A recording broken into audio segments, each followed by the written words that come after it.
What is up? Welcome to another edition of the NFL Fantasy Football Show presented by Caesars Rewards. It's me, your man, MG Marcas Grant, masking and socially distancing when and where necessary.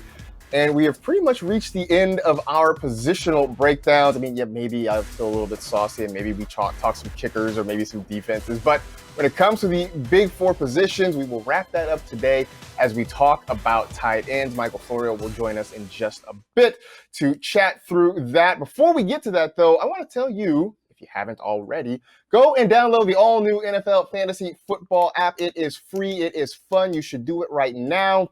You can sign up at NFL.com/fantasy or go to the App Store, go wherever you go to find good apps, even bad apps, just wherever you go to find apps. And we look forward to playing with you again this season on NFL Fantasy. Before we bring in Florio, though, as always, we want to talk to our faithful producer, Senior Edward L. Murphy, Esquire. Murph, is there an update on the air conditioner saga where you are?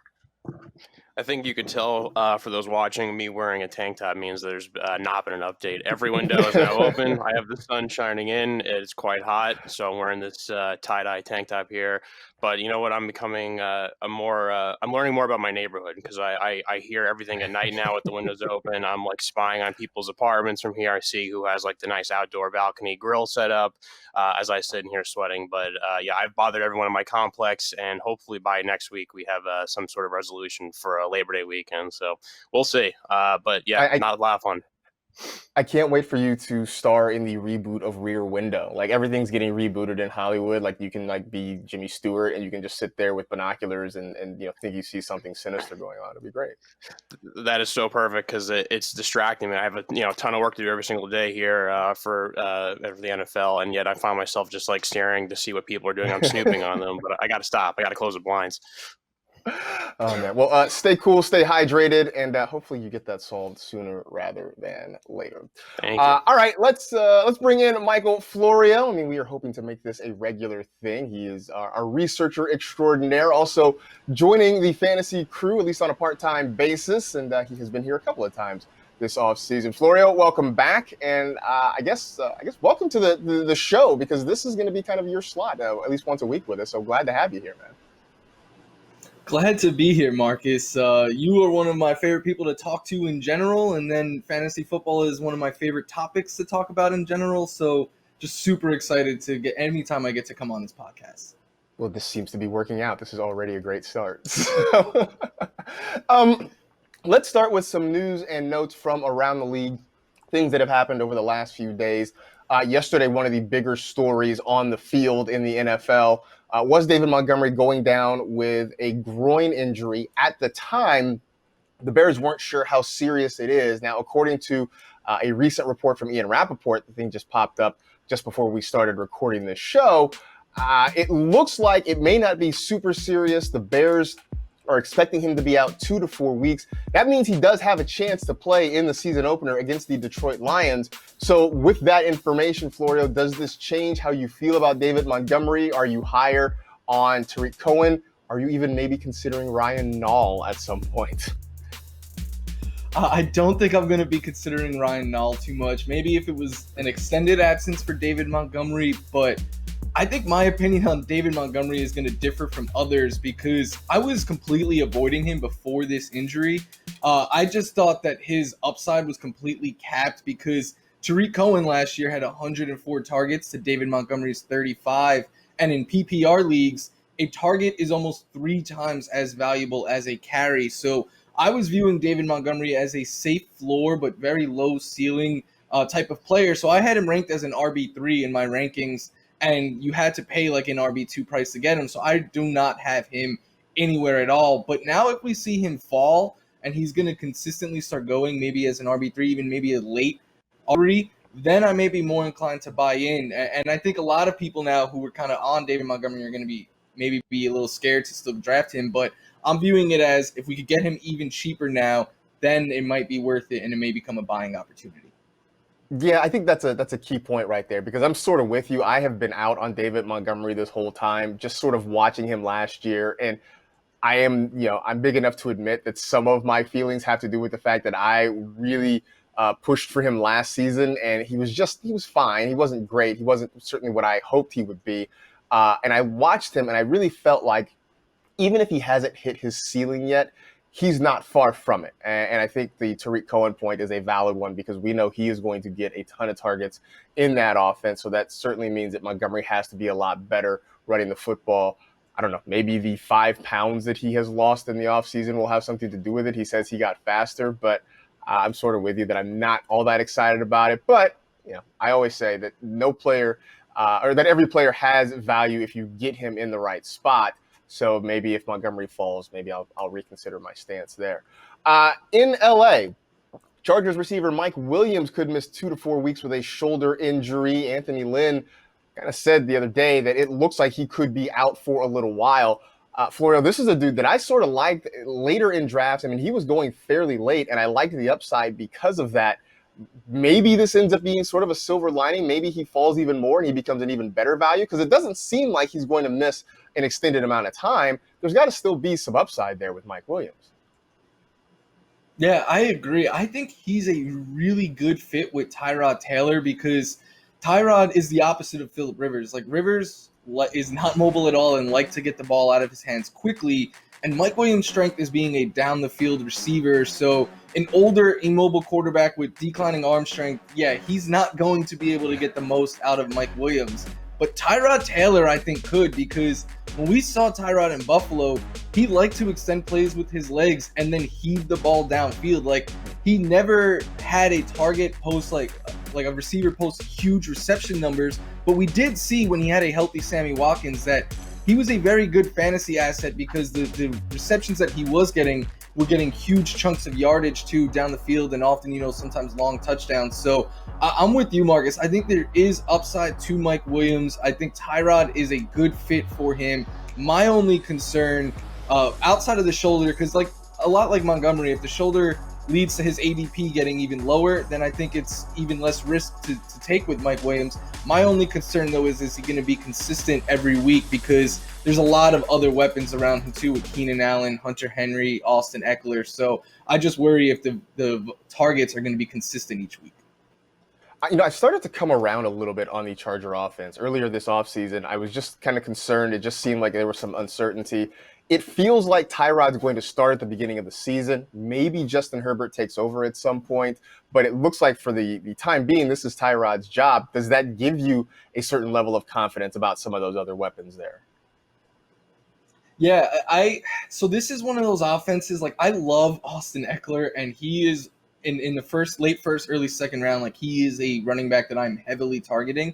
But outside of that, I have concerns about this offense. I like Tyrod Taylor as a player, but I don't know if his skill set fits Keenan Allen's skill set, where Keenan Allen needs to get the ball quickly. You rely more on precision passing with him rather than just throw it up and let him, like Mike Williams, you could just throw up and let him do his thing. He's going to more than likely come down with that ball. But Keenan Allen, I think, is a little bit more you need to be quick and get the ball to him after he creates that separation. So this is one of those offenses that I really like Austin Eckler, and then after that, Mike Williams late, I have no problem with, but like Keenan Allen at as high as he's going, I really don't have any shares of him this year.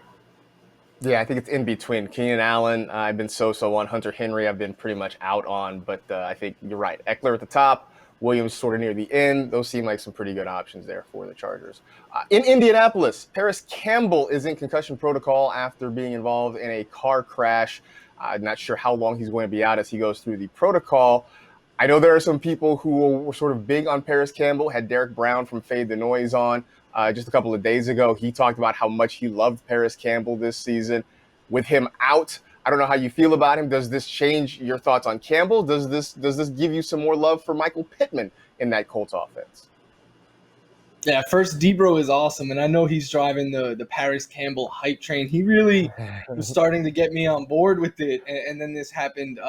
I have both Campbell and Pittman as like low-end wide receiver 4, high-end wide receiver 5s, because I think both of them are very similar. Like, they have, I think, a lot of upside if they can become that second target behind T.Y. Hilton. But I can't say with any confidence that it's going to be either one of those two or Jack Doyle, because new quarterback in this offense. So what I do like about Paris Campbell is he's a freak athlete, ran a 4.3 140 at last year's combine, and we were expecting him to line up in the slot. which I think bodes well with the quarterback like Phillip Rivers, who does like to throw to the slot a good amount, doesn't throw the ball downfield as much as he used to anymore. But to me, both of those two are kind of, we don't know exactly what we're going to get out of them, but I think they have high enough upside to warrant taking, in round 10 or later. Yeah, I know I have drafted Michael Pittman in a lot of spots. I love just watching him. I mean, I saw him succeed with just a myriad of less than stellar quarterbacks over his final couple of seasons at USC, and I feel like going to Indianapolis and having at least a veteran guy like Phillip Rivers potentially helps him out quite a bit. So, I think he's got some late round upside, and especially, look, in a year where there are so many receiver options for you to draft, I don't mind taking a swing at him knowing that I'm going to have some other depth on my roster if Pittman ends up popping this year for the Colts. And I feel great about it because I have another option I can put in the starting lineup. If it doesn't, again, I don't feel like I've spent a lot of draft capital on him. So I believe, maybe I'm a little bit of a homer. I'm fine with that. But I do think there's some reason to think that Michael Pittman could end up being productive this year. Last bit of news. Let's go to the Jetropolitans because there's always a show there in Florham Park. Le'Veon Bell practiced a little bit early a couple days ago. The team says they removed him from practice because of a precaution, because of a hamstring injury. Lev, who is never known to be silent on social media, tweeted that he had no hamstring injury. He was upset because he wasn't allowed to practice. He wanted to be out there on the practice field. So it has become another tete-a-tete between Lev Bell and Adam Gase. What is happening here, Florio? What is going on? Do you believe one side over the other? I have no idea how to take this. Yeah, I don't either. To me, this is just another sign of, stay away from this situation altogether. Marcus, we said it the last time I was on about Leonard Fournette, right? If a team doesn't want their running back, why should you want them on your fantasy team? What has Adam Gase shown us at all that he backs Le'Veon Bell and believes that Le'Veon Bell is going to be, a workhorse, true breakout running back type this year? And I don't know what's going on here. And to me, in that article, the bigger part of it that I think is because, the big part is he got pulled from practice, but it said before that he was splitting reps with Frank Gore. So that is concerning to me because we've already seen Adam Gase ruin one fantasy season, Kenyon Drake 2 years ago in Miami, by just using Frank Gore more than him. So I have concerns with that, with Le'Veon Bell. And then I don't really see his upside either. Last year, I know everything went wrong for the Jets, but he never finished as a top 5 fantasy back. He didn't have a run of 20 yards last year. Now we know all the wear and tear he had on that tires. He's getting up there in age. To me, this is just a complete avoid for fantasy. I feel like Kenyon Drake, Devin Singletary, and now Lev Bell should form a support group of guys who have seen their upside capped by Frank Gore, late career Frank Gore on top of that. I just keep sort of hoping that the fallout gets so bad that the Jets decide to trade Le'Veon Bell somewhere, because I still think there is something left in the tank. I still think he can be productive. I just don't think that's going to happen in New York, where he has a head coach who just very clearly doesn't want him around and has really made no bones to hide it. So I want Lev to come back into our fantasy lives. I just don't think it's going to happen with the Jets. I said that to Dan Hansis on the ATN Fantasy Extravaganza, and he grudgingly sort of agreed. I guess when you're a Jets fan, you sort of know how these things work. Pittsburgh can use a running back. Yeah.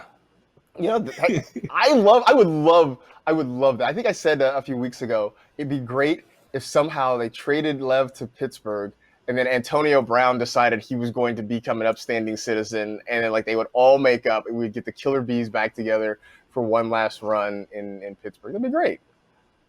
I would be 100% on board with that. That'd be fun. Even if it didn't work out, it would just be fun every week. It would be so much fun every single week. All right, we're going to take a break, come back, and we will get into our tight end preview. We'll talk the elite guys, the mid-tier guys. We'll talk some guys that maybe are off the radar as well. Stick around for more of the NFL Fantasy Football Show presented by Caesars Rewards.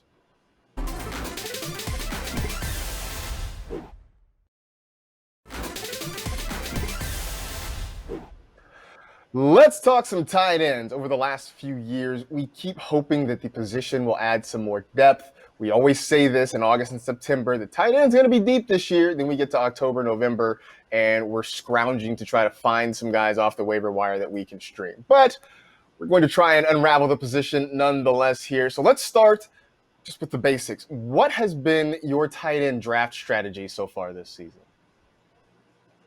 My strategy, a lot to what your point is, Marcus. Like we always say it's deeper, but then it never ends up being deeper. So if I'm in the middle of the first round and it comes back to me in the second round and like my top 12 or 13 running backs are off the board, I will pivot and take George Kittle there. And if I miss out on George Kittle, then I usually wait until like the 7th, 8th round and I try to grab a tight end that I think has the upside to make that next step into like the Mark Andrews, Zach Ertz tier, which I think are like Tyler Higbee, Evan Ingram, Hayden Hurst. And if I miss out on those guys, or even if I get one of them, I like to pair it with another higher upside tight end that goes later on, like the Mike Gesicki, Noah Fant, and that tier of tight ends.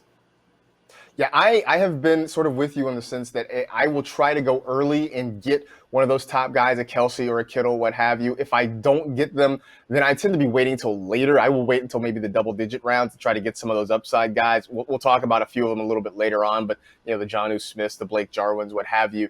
I feel like if I wait till later and they don't pan out, then I end up streaming tight ends, which is fine. If I miss in the middle rounds and I end up streaming tight ends, then I think I end up kicking myself because of some of the other guys I missed out on that I probably could have had on my roster. So I've either gone early or I've gone late. When I've gone in between, I just haven't felt particularly excited about my options. So because of that, and you sort of tipped your hand a little bit, my next question was going to be, who do you think will be the tight end one overall? Will it be Travis Kelce? Will it be George Kittle? Like I said, I feel like you tipped your hand, but I would love to get your explanation. Yeah, I did tip my hand a little bit, even though I take Kittle so much in the second round because Kelce usually goes before him. But for me, Kittle is my tight end one. And last year, I know Kelce finished as the tight end one in fantasy, but they both averaged 15.89 fantasy points per game. It was just Kittle missed some time. And to me, the reason why I have bumped Kittle ahead of Kelce now is because in Kansas City, there's a lot of other weapons around Travis Kelce. There's Tyreek Hill, there's Clyde Edwards-Helaire, Sammy Watkins, Mecole Hardman. There's a lot of mouths to feed. Whereas in San Francisco, there's George Kittle and who else? Like Brandon Ayuk, I understand is a high upside rookie, but he's still a rookie. And then there's a lot of unproven talent with that receiver group, but there's no one I think that can even compete to be the top target with George Kittle there. And I think if George Kittle can ever, get more than 5 touchdowns, and I think he has that ability. And I think this could be the year that he finally gets that positive touchdown regression. He's younger too than Kelce, so I worry a little bit less with that. To me, you're splitting hairs between these two because I think they are both super elite, head and shoulders above everyone else at their position, should both be second round picks. But because of the less weapons around him, I'm going to go with George Kittle as my tight end one. Yeah, that wide receiver situation in San Francisco is kind of a mess. I mean, you mentioned Ayuk, he's got a hamstring injury right now. Deebo Samuel still working his way back. Jalen Hurd looks like he's going to be gone for the year. It is sort of a mess. I mean, they keep trying to hype up Dante Pettis or Kendrick Bourne or Trent Taylor. Even Tavon Austin has signed with the 49ers, but it's not a group that gets you all excited. I thought even before all these injury issues that George Kittle was set to sort of surpass Travis Kelce as the tight end one. I think now, because the Niners are so shorthanded in the passing game, I think it's almost a certainty. We know that he and Jimmy Garoppolo certainly have a great rapport with one another. I guess if you judge by Twitter accounts, they seem to give each other a hard time on Twitter all the time. So maybe that counts for something. It doesn't get you fantasy points, but maybe it means that they are working well together. But I do think that this is going to be the year we see George Kittle sort of take the throne as the top tight end in the fantasy game. But the next question then is, we talk about those two guys, and we certainly have them easily in tier one. Are we sort of overlooking Mark Andrews as a dark horse to be that tight end one, considering what he did last year and this thought that the Ravens might throw the football more in 2020? I don't think so. I think Mark Andrews deserves to be the tight end 3, going a little bit after those top 2. Like, Kelce has just completely, the last 4 years, his 4-year stretch can go up against any fantasy tight end ever. It's been that good, that consistent. George Kittle's been doing this now for a couple of years. Mark Andrews was awesome last year, but he still only averaged 13.81 fantasy points per game, which is 2 less per game than both Kittle and Kelsey. So he wasn't quite as good as those two last year. He doesn't have as long as a track record as those two. I think his upside is really high, but until we see him do it again this year, if he puts together another campaign this year like last year, then I think we could say, all right, he's proven that he belongs in that high tier 1 with these other two tight ends. But for right now, I think he belongs in the tier 2, right behind those other two guys. You know, I do think my only concern with Mark Andrews, and this has nothing to do with him and everything to do with sort of the fantasy community around him, is that last year part of the reason he was so great was because you were able to get him at a really great draft price, similar to Lamar Jackson. Now the draft price has gone up significantly for both of those guys, and so you really do need for Mark Andrews to sort of return as that tight end 3 or 4 to like kind of make you feel like you got requisite value for the draft pick you spent. The other tight end that usually gets thrown into this conversation is Zach Ertz. And I feel like a lot of people have mixed feelings on him. I am not super excited.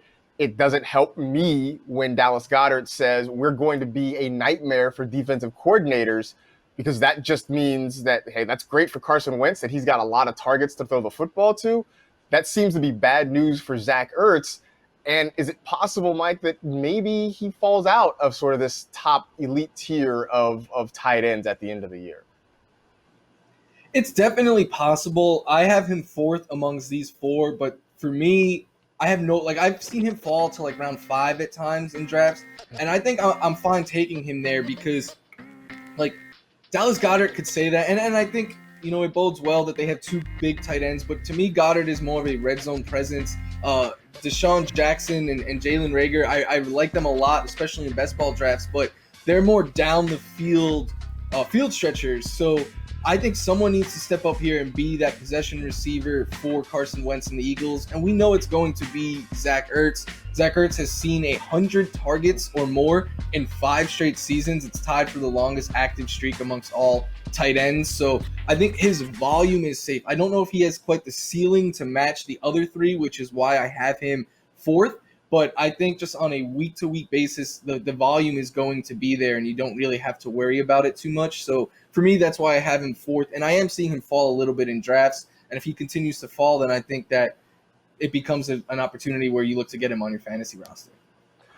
On the one hand, I tell myself this story where if all the Eagles receivers stay healthy, then Zach Ertz is going to see a decrease in targets. And then I look back and I realize that we're talking about Alshon Jeffrey and Deshaun Jackson trying to stay healthy, which has been a monumental task over the last few years. And I think, well, hey, maybe Zach Ertz is still in line to be a target monster once again there in Philadelphia.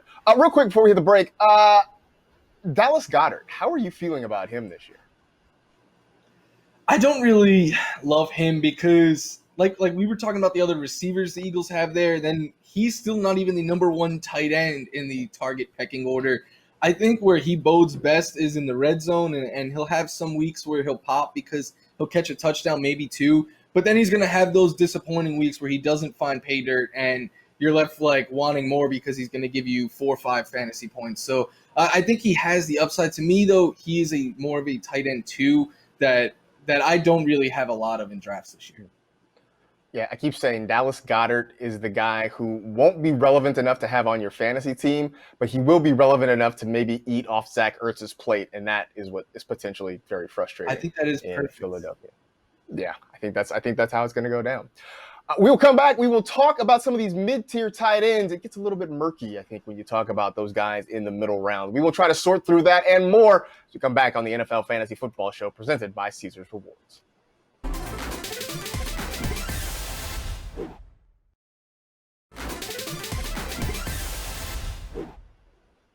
We've reached the middle of the pack in our tight end conversation, and this is where things start to get a little bit complicated because we've got a group of guys here that have shown the ability to have some solid production, but they all come with pretty significant question marks. So let's kind of jump into a few of them here.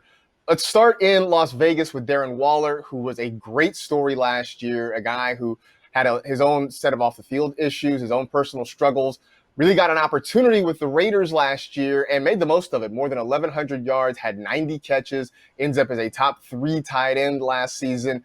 But now, Florio, the price has gone way up in terms of the draft for Darren Waller. And can he give you the encore you need to make that draft price worth it? Darren Waller is one of the hardest players for me to figure out this year. And it's because of a lot of different reasons. Like last year, he was awesome to begin the year. A lot of people picked him up. And then after like the first 5 weeks of the season, all double-digit fantasy points, he exploded in week 7 for nearly 32 fantasy points.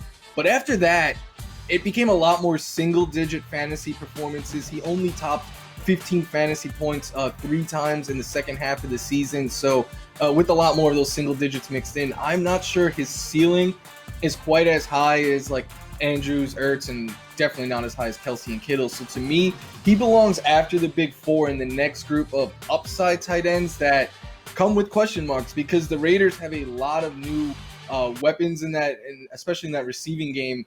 They drafted Ruggs high. Bryan Edwards is getting a bunch of hype. So to me, Waller is one of those. He has upside where he can outlive his ADP, but he also comes with downsides. So he belongs in that high upside tier after the big 4 for me. Yeah, you talk about the pass catchers the Raiders drafted. They realized after last season they had to upgrade in that department. I mean, let's remember, I know it feels like it was a lifetime ago. The Antonio Brown thing was just a year ago. I mean, like all of the helmet stuff that was going on during Hard Knocks last year. It feels like it was forever ago, but it really wasn't. And so because of that, because Tyrell Williams was banged up, Darren Waller stepped into the void and made the most of the opportunity. But now, as you mentioned, they've got Ruggs, they've got Bowden, they've got Bryan Edwards. They signed Theo Riddick as a free agent who can come in, potentially catch passes. Let's not forget Jalen Richard is still there. There are a lot more options for Derek Carr to deliver the football to, and I think it's going to be hard for Darren Waller to get back to 117 targets like he had last year.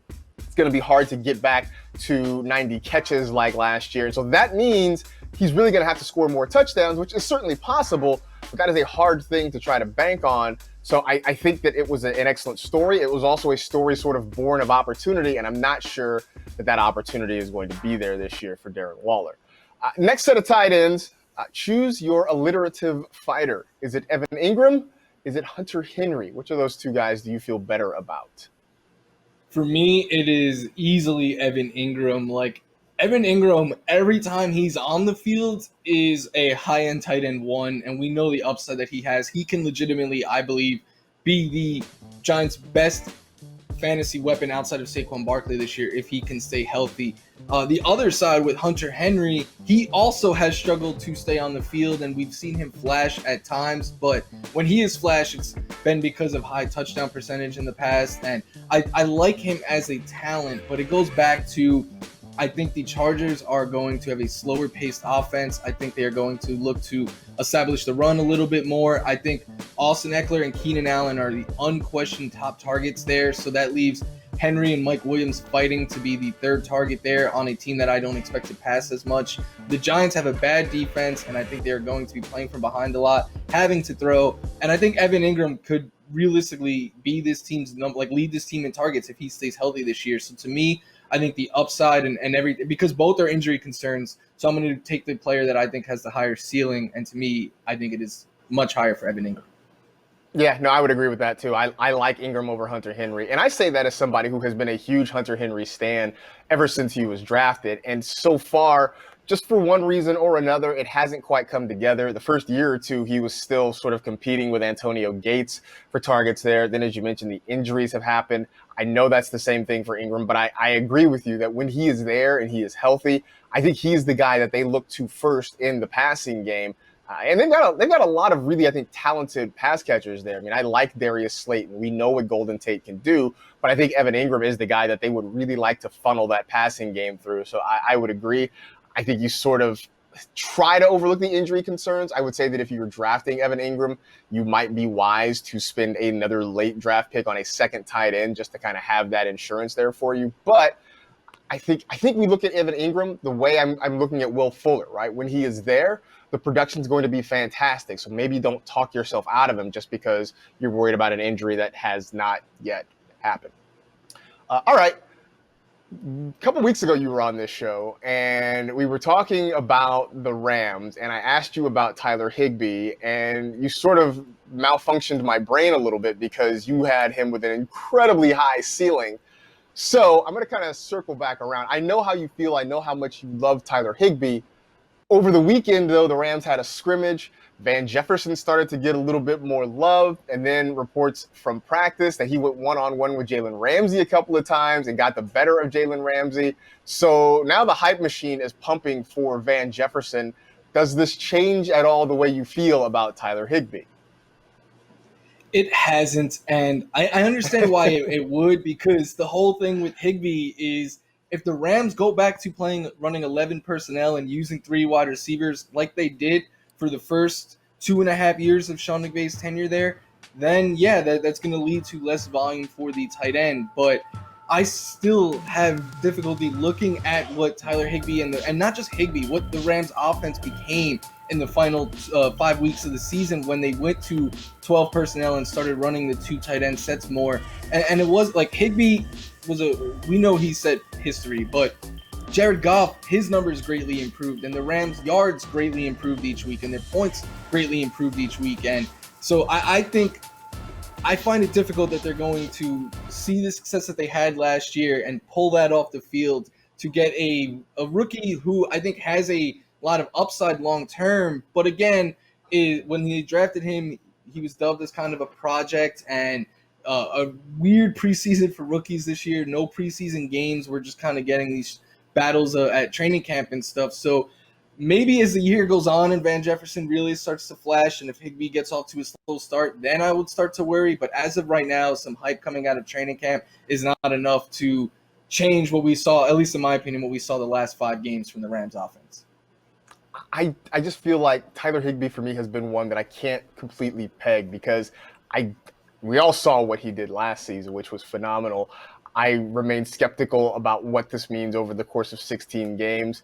And I still don't know what Gerald Everett means to this offense. I'm sort of putting Gerald Everett into a similar category to Dallas Goedert in the sense that I don't know that I would have Gerald Everett on my fantasy roster, but I do worry that if the Rams go with more 12 personnel, he will just kind of pick and chip away at Tyler Higbee's production, and that sort of worries me. And again, like I go back to my original point of like I have sort of stayed away from these middle round tight ends, so Higbee has sort of been a little bit off my board just because of that.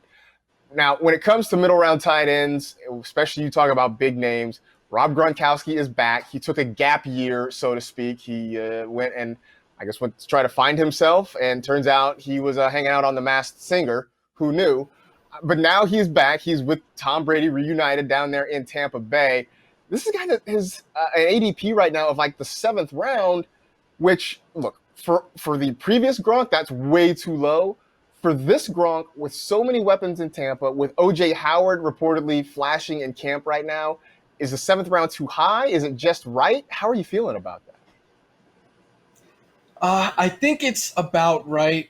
I like him a little bit more when he goes even later. 7th round might be a little bit too high for me. And now that 8th, 9th, I think is more the sweet spot. If you get him even later than that, just I love that value. But to me, the question we need to ask with Gronk is, do we think he can reach 700 yards? And if the answer is yes, then I think he can be a top 8 tight end, because in the last 3 seasons, every single tight end that has reached 700 yards has finished as a top 8 tight end. And in the last 5 years, everyone but one tight end finished top 10. And that one was Eric Ebron, the year he had just 1 touchdown catch. So I think that if we think that Gronk can get to 700 yards, which I do think he can, because Evans and Godwin are clearly going to get all the attention from the defense. So I think that it's going to lead to a lot of one-on-one battles for Rob Gronkowski. And I'm of the mindset that I know 2 years ago he did not look like the Gronk of old, but he was battling a ton of injuries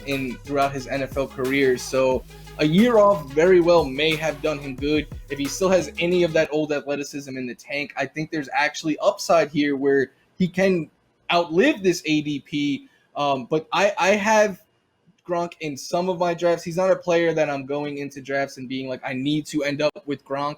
But if I see him fall, I think 7th round might be a little bit too early. But if he falls a little bit later than that, that's when I start to consider him. Yeah, I would probably agree. I think when he first signed with Tampa Bay, my thought was he could end up sort of in the back part of the top 10 among fantasy tight ends when the season was all said and done.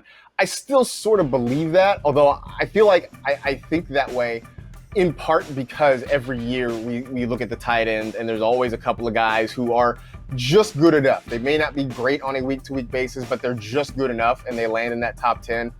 I mean, I keep coming back to Jason Witten as tight end 11 last year, and he was fairly unremarkable. So I do think that Gronk can sort of land in the back part of the top 10, but I'm sort of with you. I don't know that I would spend a 7th round pick on him. If he gets a little bit down the board a little bit, then I would think some more about that.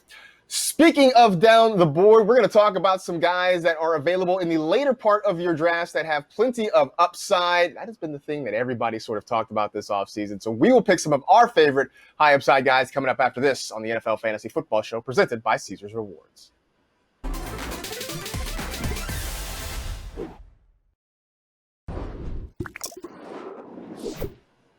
It's time for High Upside presented by Caesars Rewards as we continue our tight end preview. Time to look at the guys who are available in the double-digit rounds or in some cases guys who are going undrafted that we think could provide some pretty good returns for your fantasy roster this week. So we have combined to put together a list of 5 guys that we like. Michael Florio, I will cede the floor to you. Who is a guy right now that you are liking in those later rounds or a guy who might just not be drafted at all?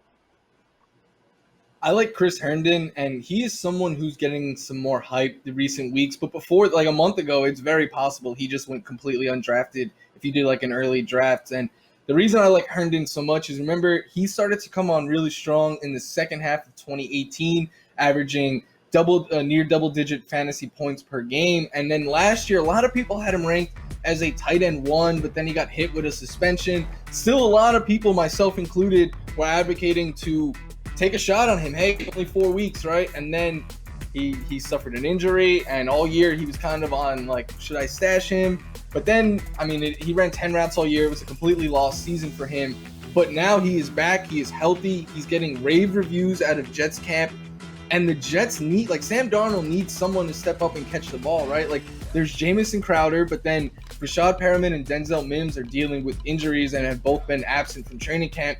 And we're seeing that, like, Chris Hogan, the ghost of Chris Hogan, is back and running with the Jets 1. So, to me, someone needs to catch the ball here. We saw Ryan Griffin even be fantasy relevant at times last year with Sam Darnold. So I think Herndon is much better than Griffin. I think he is a much better athlete, could do more damage with the ball after the catch. So Herndon is someone in the double-digit rounds real late in drafts that I think has a lot of upside.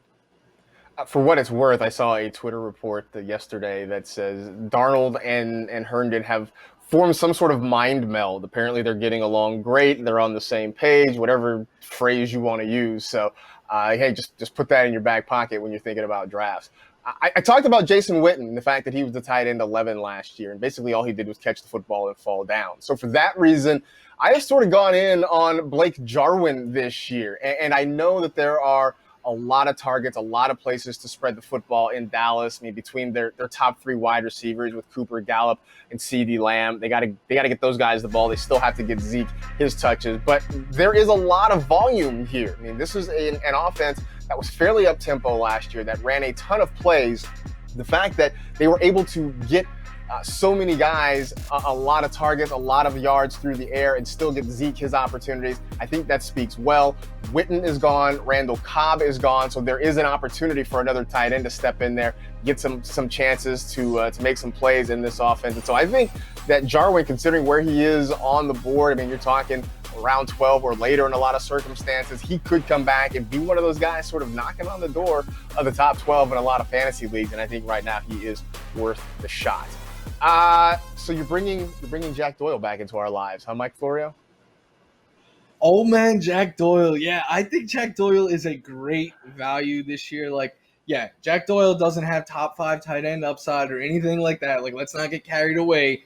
But he's in a really favorable situation. Like, Frank Reich's system has for the last couple of years, but given us some fantasy goodness from the tight end position. And even like a couple years ago when Eric Ebron had that breakout fantasy season, Jack Doyle was still fantasy viable, and Jack Doyle was still playing the majority of snaps and even getting more targets. So I think Jack Doyle, once again, in that role, like we're hearing some hype for Trey Burton and Mo Alley Cox, but they're going to play the Eric Ebron role, the big tight end who comes in the red zone. Jack Doyle is going to be that receiver in between the 20s that they use, and I think he can be the go-to possession receiver for Phillip Rivers, because in the last 10 seasons, Rivers is averaging nearly 8 pass attempts per game to his tight ends. That ranks towards the top in the league. So I think Jack Doyle is a cheap volume play that he can be a better version of like this year's Jason Witten. Like he's never going to wow you, but at the end of the year, you're going to look and be like, oh, wow, he's a top 12 tight end because he's been consistent each week.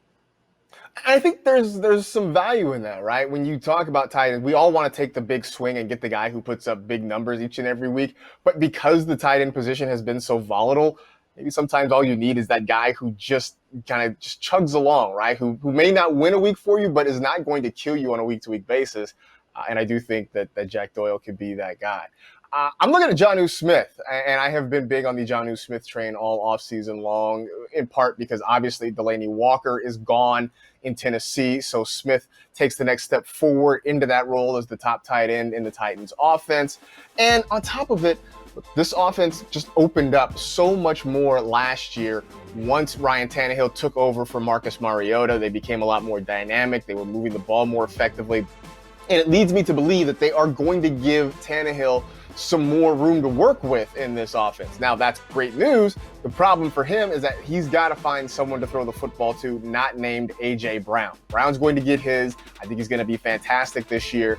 But, here we are waiting, this is year 4 or 5. We're still waiting for Corey Davis to be the guy we think he can be. We know that Derrick Henry is not going to catch the football consistently in this offense. So there's really a chance for Jonnu Smith to be a consistent producer. He was just outside the top 15 or top 12, I should say, last season. I think this year he kind of creeps into that, and I think he ends up being a really nice option. All right, last one in this group. Who are you looking at here, Florio?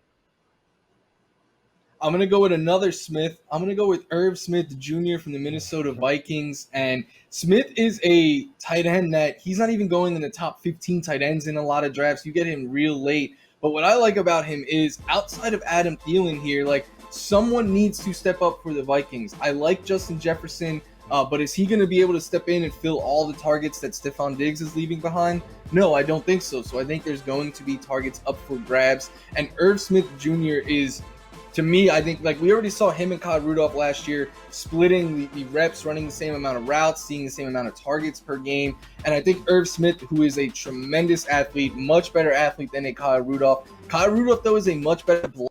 I think it makes sense that we'll see Rudolph used to block more, where Irv Smith will be the pass-catching tight end. And we've even seen reports that they are toying with the idea of using him out wide at times, which is just going to lead to more fantasy production. I think Smith is a low-risk, high-ceiling type tight end play. My only caveat would be, and Marcus, you know this really well, don't play him the week of Christmas because that's Kyle Rudolph's That is absolutely Kyle Rudolph's week. But Irv Smith has been a training camp hype bunny there for the Minnesota Vikings. That was High Upside, presented by Caesars Rewards. Draft a team with NFL Fantasy this season, and you could win a trip to take your league to Caesars Palace, Las Vegas for the fantasy playoffs. Download the NFL Fantasy app, draft a team, and select the trip to Caesars Palace from among the 3 grand prizes you can win. After the break, we'll talk about some tight ends that maybe are off your radar a little bit. We'll come and wrap it back up on the NFL Fantasy Football Show presented by Caesars Rewards.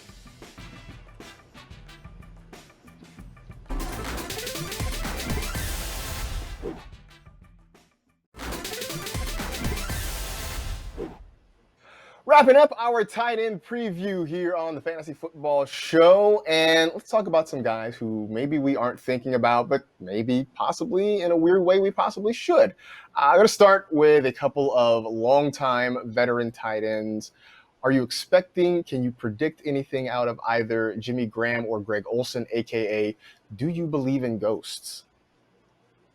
Jimmy Graham, no. And remember, like, early in Jimmy Graham's career when he wanted wide receiver money and was mad that, like, he was getting classified as like a tight end. He's more than made up for it these last couple of years, taking the Bears and Packers money to basically be a coach or something. So I do not expect anything out of Jimmy Graham. Greg Olsen, on the other hand, I am a little intrigued about because I understand he hasn't been able to stay healthy because of that foot.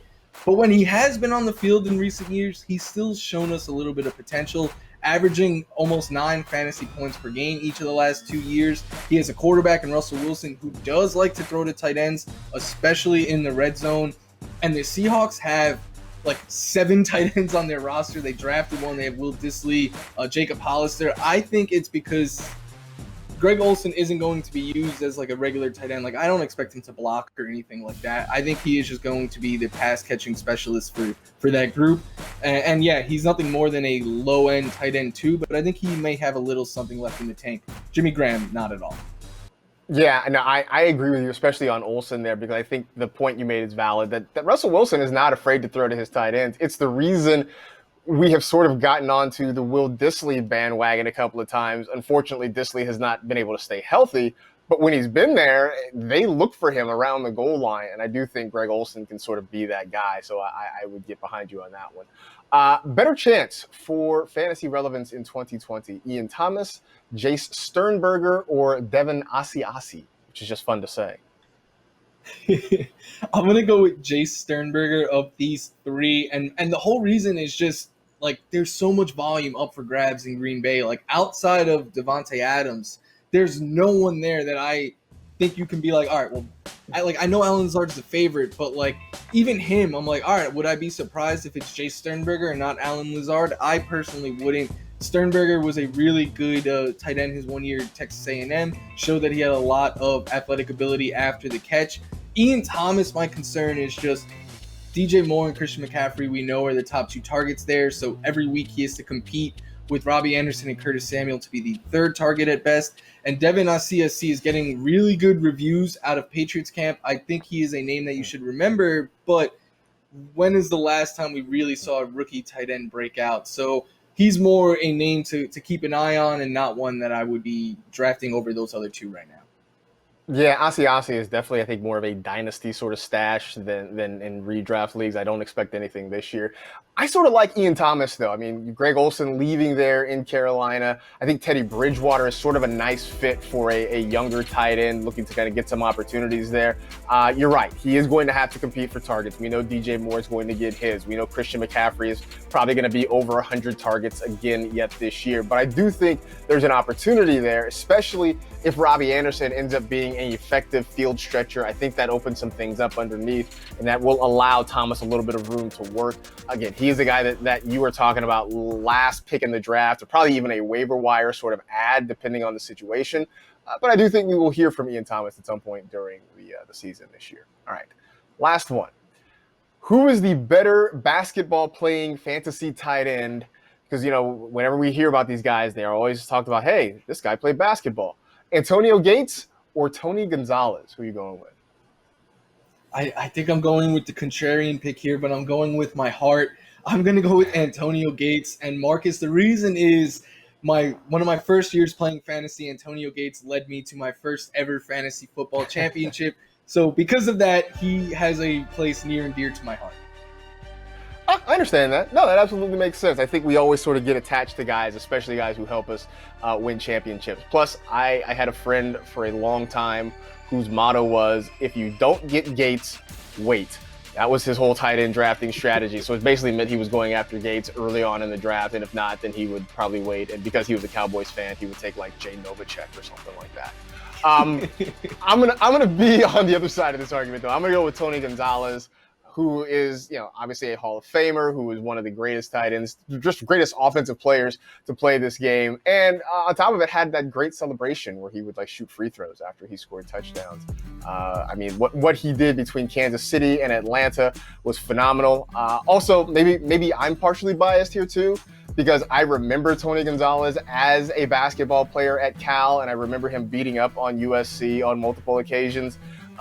So maybe it's a combination of bitterness and respect that have led me to pick Tony Gonzalez here, but I'm gonna go that way with it. So Yeah, that's it. Any final words? Anything else about tight ends you think people should know before we sign off today?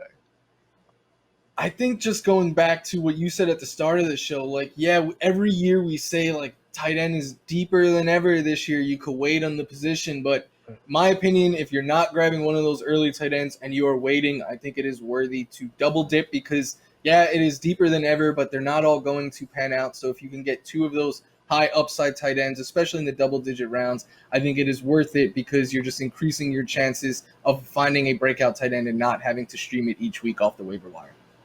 Yeah, I would also add that generally, I think in most years, I wouldn't draft a second tight end.